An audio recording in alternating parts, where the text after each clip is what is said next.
आज हमारी complex number की ये सेकंड क्लास है। पहले क्लास में हमने ये सीखा था कि भाई कॉम्प्लेक्स नंबर होते क्या हैं, उनकी इक्वालिटी क्या होती है, उनका सिंपल मल्टीप्लिकेशंस देखे थे, एडिशन देखे थे। दो कॉम्प्लेक्स नंबर अगर इक्वल हो तो क्या कंडीशंस होती हैं, ये सब थोड़ा सा हमने देखा था। आज हम बात करेंगे conjugate of a complex number.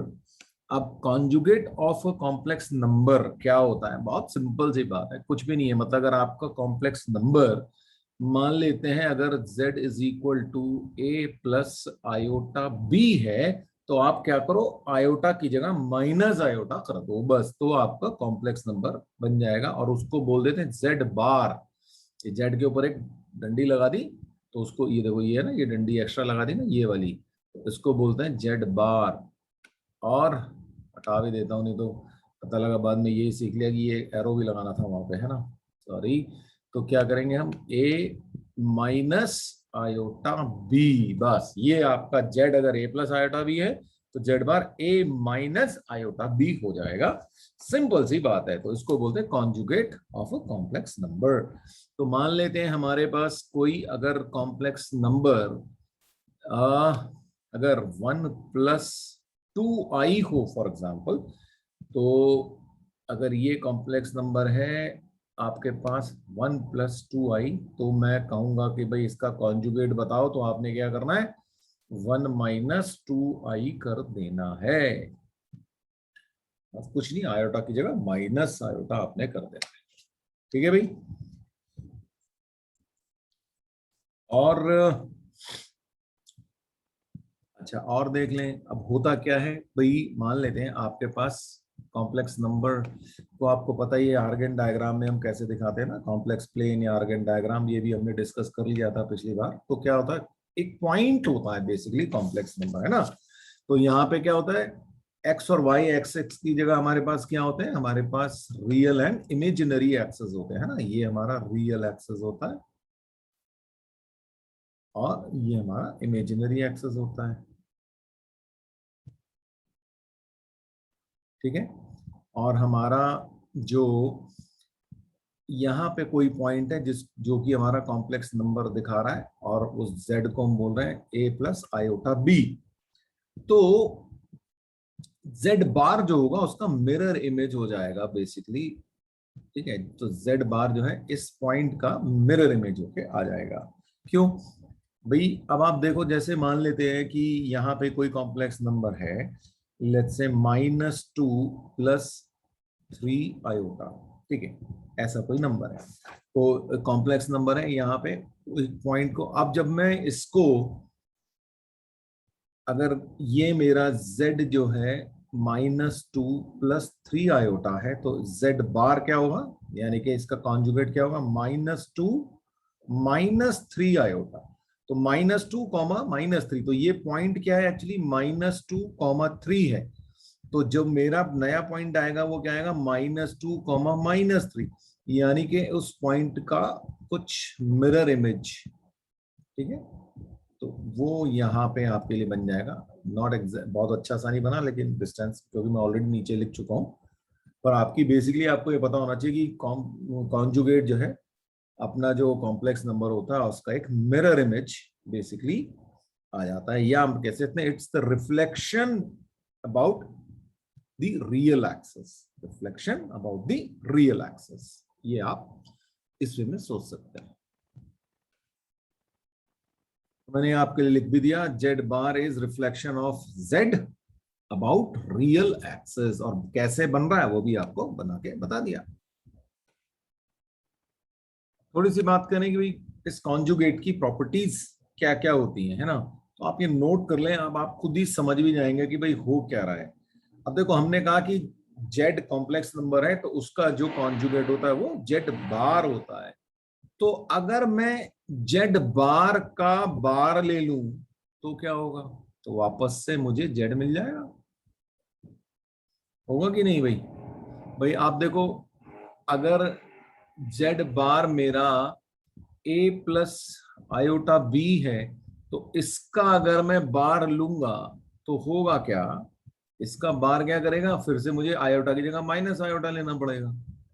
अच्छा, अब इस केस में मेरे पास जेड क्या रहा होगा, ए माइनस आयोटा बी रहा होगा, तो जेड बार जो है वो बन गया आपका ए प्लस आयोटा बी, और फिर उसका बार लूंगा तो फिर क्या होगा, इस आयोटा बी की जगह वापस मुझे ए माइनस आयोटा बी करना पड़ेगा, है ना। ऐसे कर देता हूं, चलो यहाँ पे बार लगा दिया, तो क्या हो जाएगा, A minus iota B, provided में Z is equal to A minus iota B से शुरू हुआ, ठीक है। तो इसका मतलब क्या होगा, अगर दो बार बार आ गए तो आपके पास वापस ओरिजिनल कॉम्प्लेक्स नंबर आ जाएगा, इतना ध्यान रखने का है। अच्छा, अब एक और चीज सोचो, z प्लस जेड बार, यानी कि अगर मैं कॉम्प्लेक्स नंबर उसका कॉन्जुगेट को ऐड करूं तो होगा क्या, आपके पास सिर्फ और सिर्फ रियल पार्ट बचेगा। ऐसा होगा कि नहीं होगा, देखो यहाँ पे आपके पास a प्लस आयोटा बी अगर z है, उसके पास में a माइनस आयोटा बी को अगर ऐड कर दूंगा तो होगा क्या, ये दोनों कैंसिल हो जाएंगे, तो क्या बचेगा 2a, यानी कि twice of real z। 3 minus Z bar अगर करूंगा तो क्या बचेगा, 2 iota into imaginary part of Z, ठीक है जी। ऐसा आपके पास हो रहा होगा। एक और पॉइंट देख लेते हैं, Z1 प्लस Z2, इस सब का अगर मैं बार करने की बात करूं तो मेरे पास आ जाएगा Z1 बार प्लस Z2 बार। ये बहुत सिंपल सी चीजें हैं, आप अपने आप कर सकते हैं उसको, मतलब Z को कुछ ले लो, Z1 को कुछ ले लो, Z2 को कुछ ले लो, और आप इस तरह के एक्सपेरिमेंट आप करके देख सकते हैं, कोई बहुत ज्यादा इशू होगा नहीं, आई एम श्योर, है ना। तो Z1, ओके, माइनस Z2 बार, अगर मैं इसको करने की कोशिश करूं तो ये क्या आ जाएगा, Z1 बार माइनस Z2 बार। और सोचें, अगर मैं Z1 इंटू Z2 बार करूं तो भी वही ऐसे ही आ जाएगा, Z1 बार इंटू Z2 बार, और बिल्कुल ऐसे ही Z1 बार ओवर Z2 बार। इस सब का अगर मैं बार कर दूं, ठीक है, थोड़ा सा साफ साफ लिख देता है, कुछ अजीब सा ही दिखने लग गया। तो क्या बनेगा, ये बनेगा Z1 ओवर Z2 पे बार, ठीक है, सब पे बार कर दिया तो क्या आ जाएगा फिर, Z1 बार ओवर Z2 बार। इनको आप बड़े आराम से, जैसे Z1 को आप a प्लस आयोटा बी ले लो, है ना, और Z2 को आप C प्लस आयोटा डी ले लो, और ये सब ऑपरेशंस लगा के देखो, आपके पास आराम से आ जाएंगे, टेंशन वाली बिल्कुल भी बात नहीं है। ओके जी, अब एक बात करेंगे modulus of a complex number. अब मॉड्यूलस क्या होता है भाई, मॉड्यूलस का मतलब हो गया किसी कॉम्प्लेक्स नंबर की ओरिजिन से डिस्टेंस, बस इतना आप समझ लें, ठीक है। तो और उसको जो दिखाते हैं वो कैसे लिखते हैं मैं आपको बता देता हूं। जैसे मॉड्यूलस, अगर आपके पास कॉम्प्लेक्स नंबर z है तो modulus of a complex number ये ऐसे, जैसे मॉड दिखाते हैं भाई बेसिकली, वैसे ही modulus of a complex number को हम लिखते हैं, ठीक है। अब हुआ क्या भाई, आपके पास जरा से एक कॉम्प्लेक्स नंबर बना लेते हैं, प्लेन बना लिया, ठीक है, और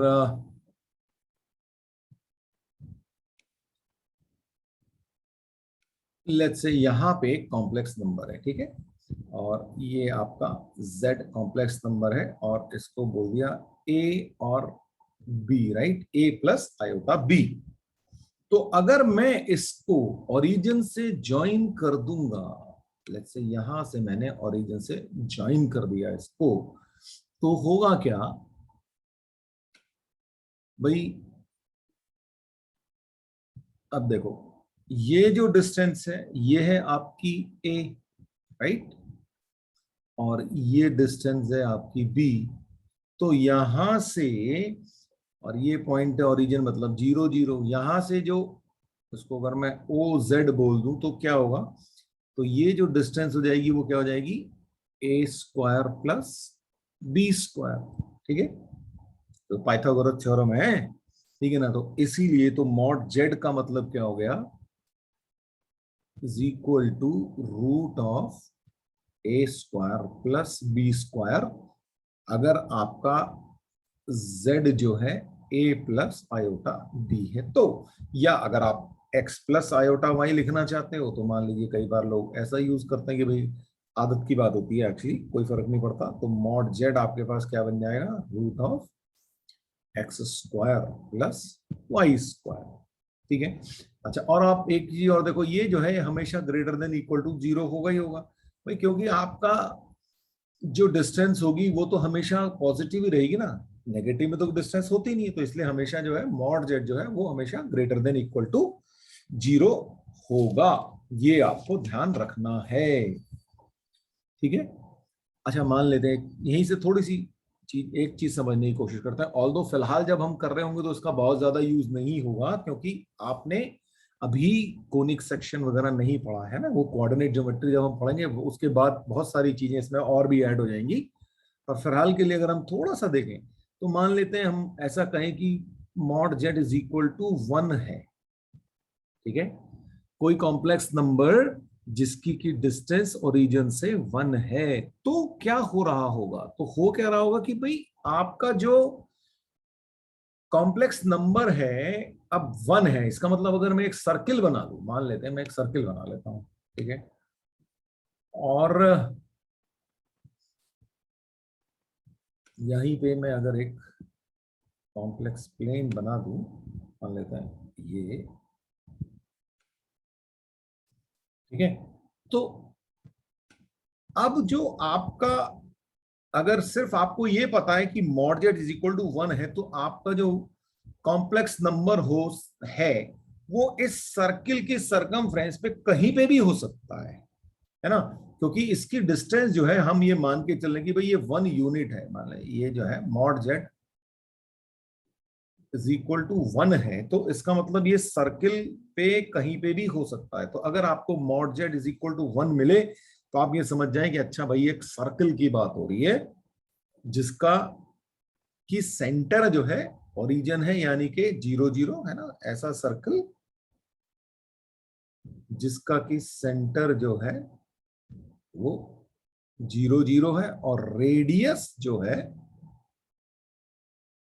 1 यूनिट है। ठीक है, ये आप हमेशा आप ध्यान रखेंगे, क्यों, अब देखो अगर मैं यहीं से ही बात करूं ना, अगर ये जैसे z is equal to x mod of x square plus y square लिखा हुआ है, ठीक है, तो मान लेते हैं मैं अगर मैंने ये लिखा कि भाई mod Z is equal to 1 है और लेट्स से जेड जो है हमारा एक्स प्लस आयोटा वाई है, तो इसका मतलब क्या होगा, root of x square plus y square is equal to 1। अगर मैं स्क्वायर कर दूं दोनों साइडों को तो क्या मिलेगा, x square plus y square is equal to 1।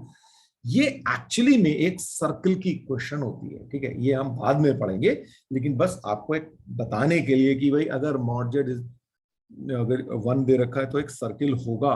ऐसे ही अगर mod Z is equal to 2 दे दे तो ये भी एक सर्किल होगा, ऐसा सर्किल जिसका सेंटर तो 0 0 है लेकिन रेडियस 2 हो जाएगी। ठीक है, ऐसे ही mod Z is equal to 3 हो तो आप क्या समझेंगे, ओके अगेन ये भी एक सर्किल है जिसका कि सेंटर 0 0 है और जिसकी रेडियस जो है वो 3 यूनिट है। बस फिलहाल के लिए आप इतना ही ध्यान रखना बस, क्योंकि ये सब चीजें हम फिर से हम कॉम्प्लेक्स नंबर्स पे आएंगे जब हम कर लेंगे अपना कोऑर्डिनेट ज्योमेट्री। एक और देखें, reciprocal of a complex number. तो अगर हमारे पास complex number z is equal to a plus iota b है, तो उसका रेसिप्रोकल क्या होगा, 1/z, राइट। तो 1/z क्या हो जाएगा, 1/a प्लस आयोटा b हो जाएगा। ठीक, तो अब रेसिप्रोकल का मतलब हो गया 1/z। ठीक है जी, ये अब आप ध्यान रखेंगे।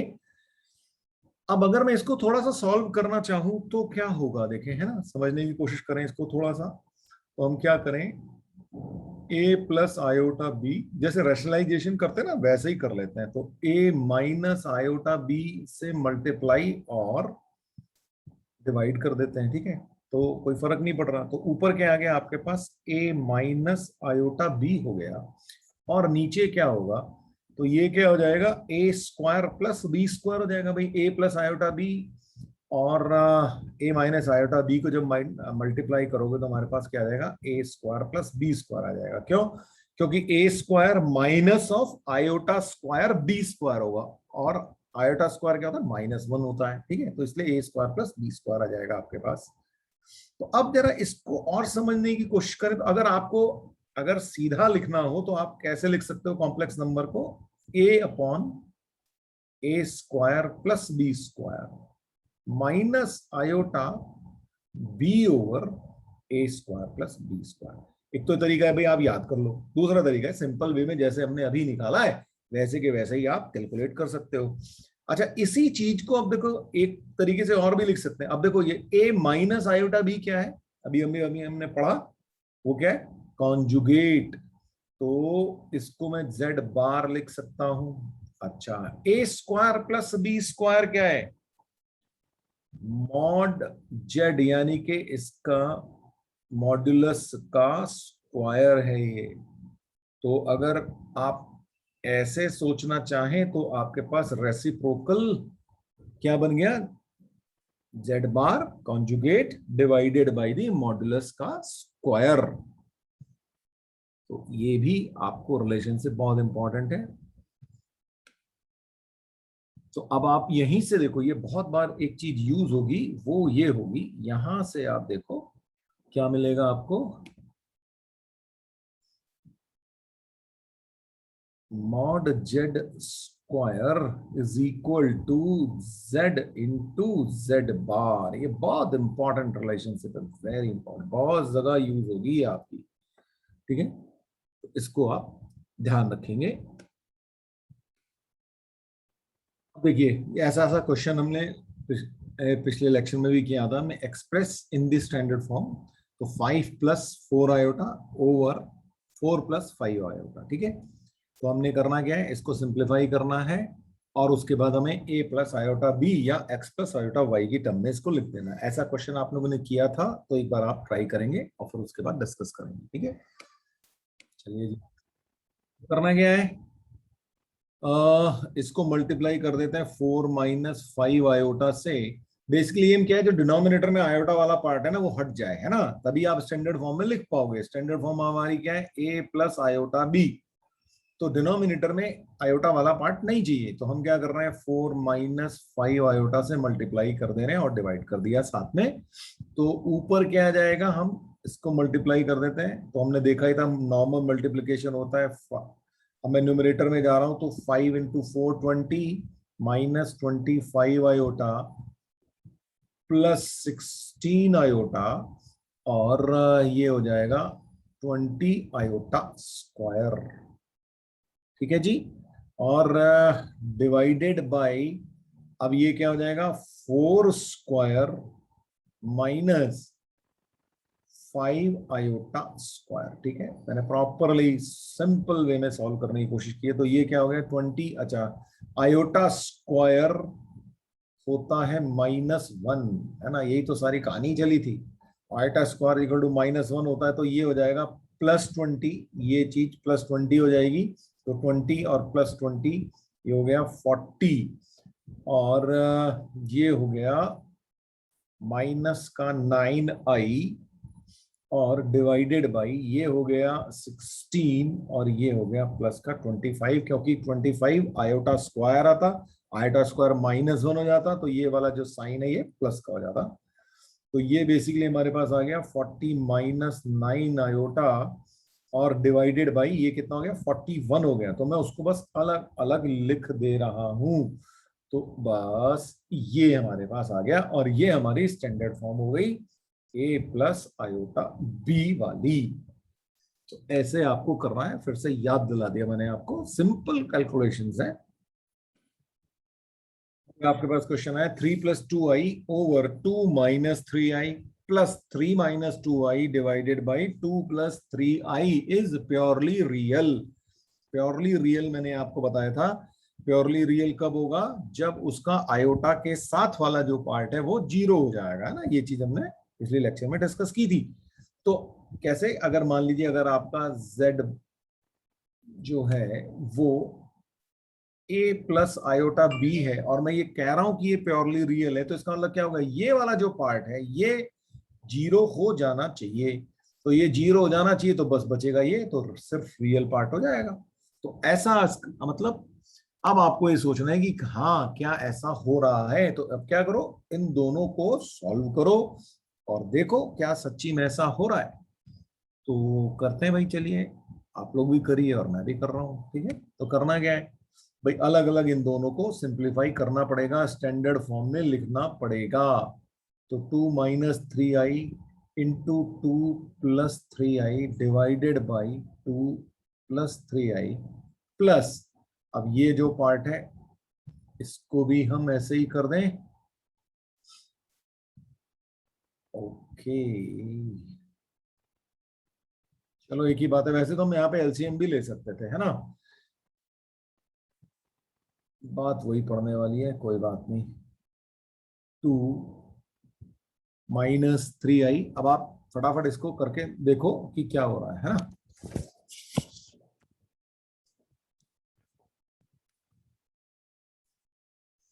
तो over 2 minus 3i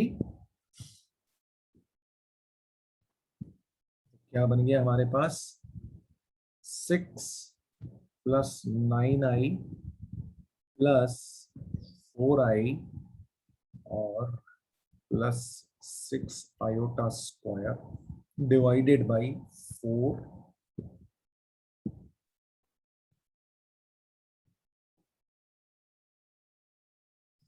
plus 6 minus 9i minus 4i minus plus हो गया 6i square divided by 2 square minus 3 iota square. अब देखो एलसीएम तो सेम ही आ रहा है ना, तो ये हो गया 4 प्लस 9, ये हो गया 13, राइट। और यहां से अगर हम दोनों को ऐड कर रहे होंगे, क्योंकि हमारे डिनोमिनेटर सेम है, तो क्या हो रहा होगा भाई, ये 9i से 9i कैंसिल हो जाएगा, 4i से 4i कैंसिल हो जाएगा, तो ये बचेगा 12 और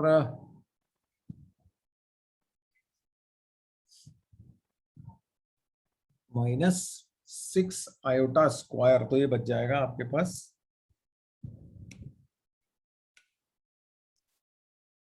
तो भाई यहां से क्या आएगा? 6 प्लस 6 12 और प्लस 12 आयोटा स्क्वायर। अब 12 आयोटा स्क्वायर क्या हो गया? ये तो -12 हो जाएगा ना, तो ये 12 माइनस 12 डिवाइडेड बाई 13, तो ऊपर आ गया 0 ओवर 13, यानी कि हो गया 0। तो ऑब्वियसली ये 0 प्लस क्या, 0 तो रियल नंबर ही होता है ना, आयोटा तो कुछ है ही नहीं इसके साथ। देखो हम आपके सामने दिख ही रहे हैं, तो क्या हो गया इसका मतलब? It is a purely real number.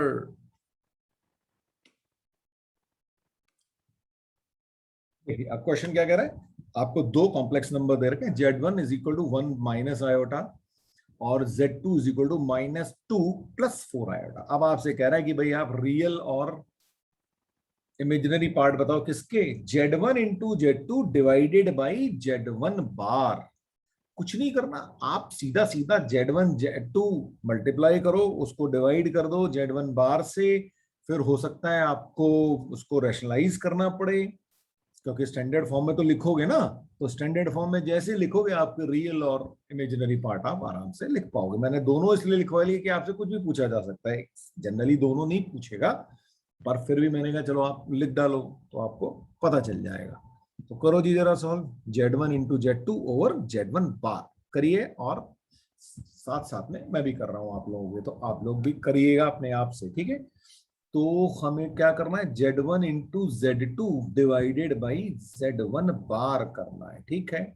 तो क्या बनेगा, Z1 हो गया 1 माइनस आयोटा, और ये हो गया -2 plus 4 iota divided by Z1 बार, यानी कि 1 प्लस आयोटा। ये हमारी सिचुएशन आ गई जी। चलिए इसको सॉल्व करते हैं। तो पहले तो न्यूमरेटर में मल्टीप्लिकेशन कर लें, तो -2 प्लस 4 आयोटा प्लस 2 आयोटा और -4 iota square divided by 1 plus iota. तो ये बन गया हमारा माइनस का 4 आयोटा स्क्वायर, ये प्लस 4 देगा, +4 और -2 ये हमें 2 दे देगा, 2 प्लस 6 आयोटा, ये बन गया हमारे पास डिवाइडेड बाई 1 प्लस आयोटा, ठीक है जी। ये बन गया। इसको फिर से रैशनलाइज कर देते हैं, तो बन गया 1 माइनस आयोटा से फिर से मल्टीप्लाई डिवाइड कर देते हैं, तो क्या बन गया हमारे पास, फिर से इसको मल्टीप्लाई करेंगे तो 2 minus 2 iota plus 6 iota -6 iota square divided by 1 square minus iota square, यानी कि नीचे +2 आ गया आपके पास। तो अब ये हो गया -6, ये आयोटा स्क्वायर यानी कि प्लस का 6 हो गया, 6 + 2 हो गया हमारे पास 8 प्लस 4 आयोटा डिवाइडेड बाई 2, यानी कि 2 कॉमन ले लेते हैं, तो ये बन गया 4 + 2 आयोटा। ये हमारा टोटल सबको सॉल्व करके आ गया 4 + 2 आयोटा। तो अब बड़ी सिंपल सी बात है कि real part of this thing is equal to 4 और इमेजिनरी पार्ट है 2, बस ये आपका सिंपलिस्टिक सी चीजें, बस देखने में लगता है कि अरे पता नहीं क्या कॉम्प्लेक्स है, ऐसा कुछ भी नहीं है, बस कोई नई चीज है जो आप पहली बार पढ़ रहे हैं। ओके जी, अब ये क्वेश्चन लिया 1 minus iota into x plus 1 plus iota into y is equal to 1 minus 3 iota. तो आपको एक्स और वाई फाइंड करना है। तो बेसिकली किस चीज का है, इक्वालिटी ऑफ कॉम्प्लेक्स नंबर्स। ये हमने पिछले लेक्चर में भी देखा था हमने कैसे करना है।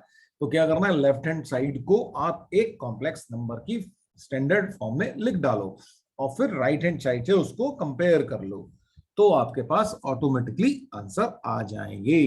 तो करिए जल्दी से और बताइए क्या होगा।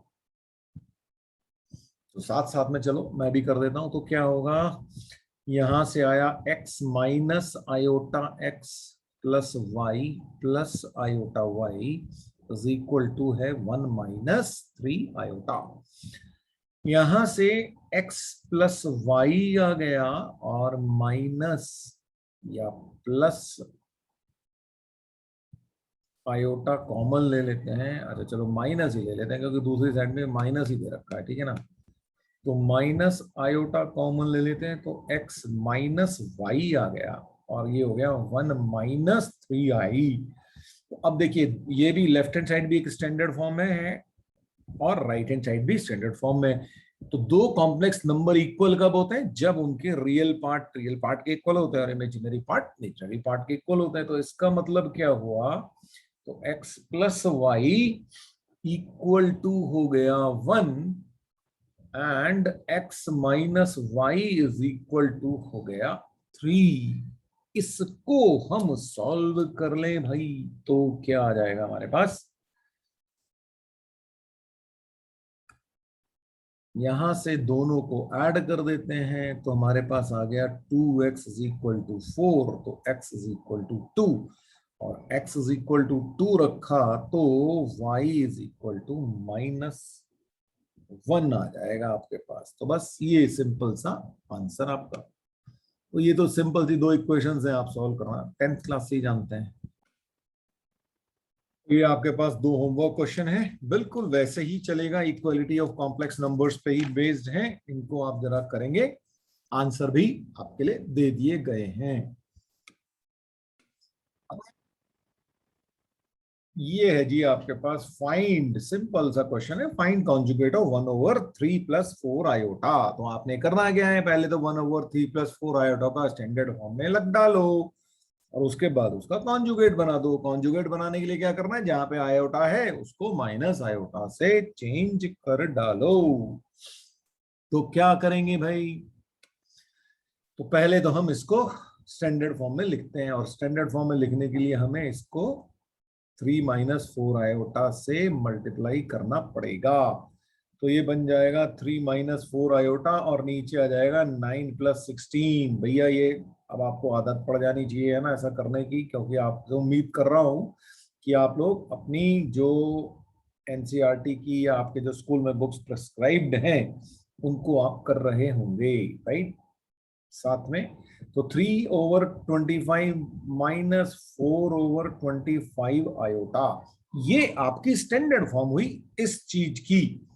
तो मान लेते हैं अगर हम इसको z कहें तो ये हमारा अभी z ही आया, और जैसे ही मुझे इसका कॉन्जुगेट लिखना है मैंने क्या करना है, इस माइनस की जगह प्लस कर देना है। क्या हो जाएगा, +4/25 आयोटा। ये मेरा आंसर हो गया।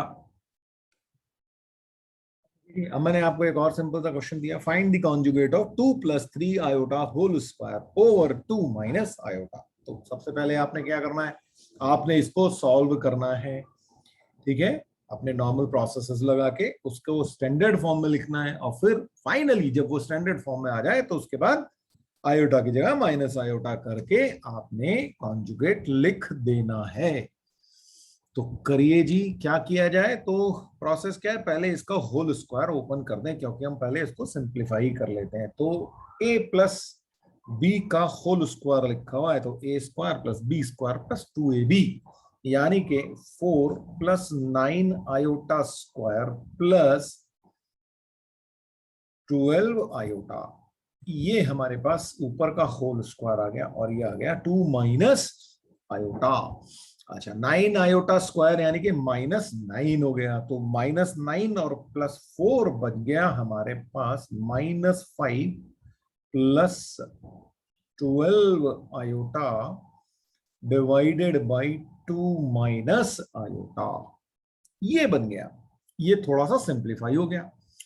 अब हमें जो नीचे जो आयोटा वाला है उसको हटाना है, तो इसको फिर से 2 + आयोटा और से मल्टीप्लाई और डिवाइड कर देते हैं। अभी तक हम सिर्फ सिंप्लीफाई कर रहे हैं, अभी हम कॉन्जुगेट की बात नहीं कर रहे हैं, ठीक है जी। तो अब ये मल्टीप्लाई करेंगे तो बन जाएगा -10 plus okay -5 iota plus 24 iota plus 12 iota square divided by 2 square minus iota square which will be 1, यानी कि 4 + 1 5 आ जाएगा नीचे, राइट। और ऊपर क्या सोल्व हुआ भाई, -10 और ये -12, यानी कि -22 और +19 आयोटा डिवाइडेड बाय, ये हो गया 5। तो अब हम इसको नॉर्मल, अब इसको कॉम्प्लेक्स नंबर, ये हमारा कॉम्प्लेक्स नंबर z ही था, इसको मान के चल रहे हैं हम, तो z को हम सिंप्लीफाई करके लिख लें -22/5 + 19/5 आयोटा। और अब फाइनल स्टेप में मैं इसका कॉन्जुगेट लिखने वाला हूं, जिसमें कि प्लस साइन को आयोटा के माइनस बदल दिया जाएगा, तो ये बन जाएगा -19/5 आयोटा। और आपके पास homework, find conjugate of 1 + iota whole square upon 3 - iota, ये आप कर लेंगे। चलिए इसका आंसर भी दे देता हूं आपको। इसका आंसर आना चाहिए आपका -1/5 -3/5 iota. Find multiplicative inverse of 3 + 2 iota. तो मल्टीप्लिकेटिव इनवर्स क्या होता है भाई? अगर ये z है 3 + 2i, तो मल्टीप्लिकेटिव इनवर्स होगा 1/z, यानी कि 1/3 + 2 आयोटा। तो इसको हम सॉल्व कर लेंगे। सॉल्व करने के लिए सिंपल सी बात है कि हम मल्टीप्लाई और डिवाइड करेंगे 3 - 2 आयोटा 3 - 2 आयोटा से। तो ये हमारे पास क्या आ जाएगा? 3 - 2 आयोटा डिवाइडेड बाई 9 + 4। तो ये हो जाएगा 3/13 - 2/13i। ये हमारा मल्टीप्लिकेटिव इनवर्स हम निकाल लेंगे ऐसे। आपसे एक सिंपल सा क्वेश्चन पूछा गया, evaluate iota to the power 135। क्या करेंगे आप? हमारा, मैंने आपको बताया था आयोटा की अलग अलग पावर्स करके दिखाई थी आपको, तो वहां से बताया था कि भाई आयोटा की पावर 4 जो होती है वो 1 होता है, ठीक है। तो हम आयोटा की पावर 4 बनाने की कोशिश करते हैं भाई। तो हम क्या करें भाई? 135 को 4 से जरा डिवाइड कर दो, तो कितना आ जाएगा भाई? यहां से डिवाइड कर लेते हैं उठा के, क्या दिक्कत है ना।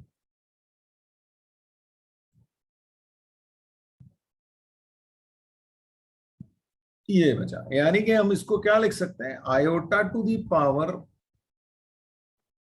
4 × 33 + 3, ऐसे लिख सकते हैं।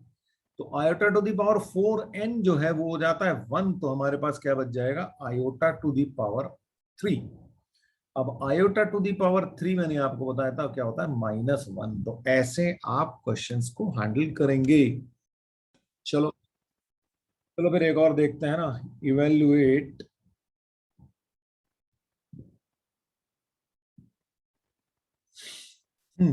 Iota to the power -999। चलो जरा ये करके बताओ कैसे होगा भाई। सिंपल सा काम करना है। आप पहले तो ना, ये माइनस वाला अच्छा नहीं लगता ना, अपन इसको क्या करते हैं 1/आयोटा टू दी पावर 999 कर लेते हैं। अब जरा देखो, हमको चाहिए 4 का मल्टीपल। तो ये अगर ये 999 जो है किसी तरीके से 1000 हो जाए तो हमारा काम हो जाए। तो हम क्या करते हैं, उठा के इसको आयोटा ओवर आयोटा से मल्टीप्लाई कर रहे हैं, क्योंकि 1000 जो है 4 से डिविजिबल है। तो इसका मतलब ये हो गया iota over iota to the power 1000। और ये आयोटा टू दी पावर 1000 क्योंकि पूरा की पूरा 4 से डिविजिबल है, तो ये बन जाएगा 1। तो 1 बन गया तो हमारा आंसर आ गया आयोटा। खत्म बात। बेसिक सा क्वेश्चन है ना। Show that iota to the power 19 + 1 iota to the power 25 का whole square is equal to -4 है। ऐसा सोचिए क्या करेंगे आप लोग। तो भैया बहुत सिंपल सी बात है, इसको क्या करना है? सबसे पहले तो इन्हीं को ब्रेक करो, है ना। तो आयोटा टू दी पावर 19, इसको मैं कैसे लिख सकता हूं? आयोटा टू दी पावर 16 + 3, है ना। प्लस, अच्छा ये 1 आयोटा टू दी पावर 5 है, तो आयोटा टू दी पावर 24 + 1 लिख देता हूं, और खोपड़ी में होल स्क्वायर लगाई देता हूं साथ में, है ना। तो आयोटा टू द पावर 16 1 हो जाएगा, आयोटा टू द पावर 24 1 हो जाएगा। तो आपके पास एक्चुअली में क्या बचा? आयोटा क्यूब +1 आयोटा और उसके ऊपर होल स्क्वायर। अब ये आपके पास सिचुएशन आई। तो अब हम क्या करें भाई? इसको फिर से सिंप्लीफाई कर लें। आयोटा क्यूब क्या होता है? Minus iota +1 iota whole squared. Alright, तो और एलसीएम ले लें, तो फिर क्या आ जाएगा? आयोटा माइनस आयोटा स्क्वायर +1 का whole square, minus iota square हो जाएगा 1, ऊपर है 1, 2/आयोटा का होल स्क्वायर हो जाएगा। ऐसा आ गया। अब ये हो गया 4/आयोटा स्क्वायर। आयोटा स्क्वायर होता है -1, यानी कि 4/-1 यानी कि -4। ये आपका आंसर।